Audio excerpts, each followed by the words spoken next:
Gareth McConaghie was a player with Coleraine. On Saturday, he was the man of the match in an Irish Cup final as Coleraine beat Cliftonville 3-1 to claim their first major trophy since 2003. Like the Bannsiders, McConaghie has come a long way. The centre-back was immense at Windsor Park. For a period in the second half when Cliftonville were pressing, he was a magnet for the ball, clearing danger with his feet and head. All this on his 30th birthday. What a way to celebrate. A year before, Coleraine were like rabbits in the headlights as they lost 3-0 to Linfield in the Irish Cup final. Honest about his own performances, McConaghie would admit he was a bunny in that battle. 12 months on the big man was a bear. He epitomized the Coleraine spirit that told you this time around they weren't going to suffer the disappointment of the 2017 decider or the despair of the weekend before when Crusaders pipped them to the title following a phenomenal race. With influential captain Stephen O'Donnell alongside him, McConaghie stood firm against Cliftonville's fearsome attacking trio of Joe Gormley and Rory and Jay Donnelly. Only once, early in the second half, did the Reds break down Coleraine's resistance when the elder of the Donnelly brothers found the net to equalize Darren McCauley's wonder strike. At that stage Cliftonville had the momentum, but crucially, Coleraine had McConaghie in inspirational mood. At the other end they had substitute Aaron Burns, an Irish Cup winner with Linfield a year ago, racing clear to finish in style and restore Coleraine's lead before Owen Bradley's magic moment in injury time, which led to eye-catching scenes of euphoria for manager Oran Carney, his staff and the buoyant Bannsiders fans.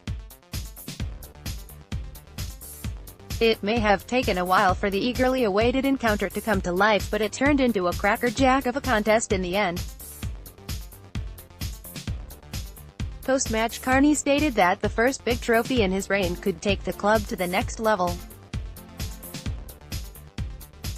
With characters such as McConaghie around, they have every chance. Pre-match, much was made of the Irish FA Board's decision to play God Save the Queen ahead of kick-off despite Cliftonville requesting them not to do so.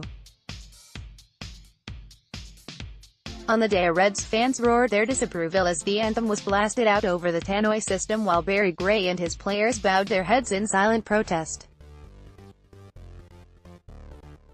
Some felt the actions of the Cliftonville supporters and team were justified.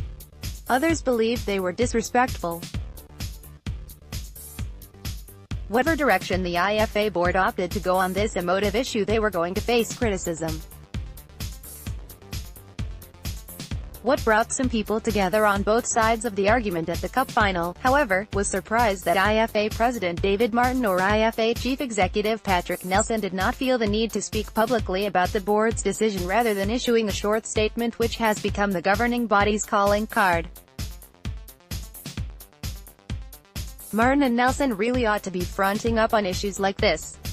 Leaders lead. They don't go missing when the going gets tough. What happens next will be interesting, with the IFA promising to review the situation and some Cliftonville supporters wanting their chairman Gerard Lawler to resign from the board. Reds boss Gray declined to comment on it all. Instead, with emotion in his voice, he talked about the pain of losing the final. Believing they would become the first Cliftonville side to win the Irish Cup since 1979, this defeat hurt him and his team.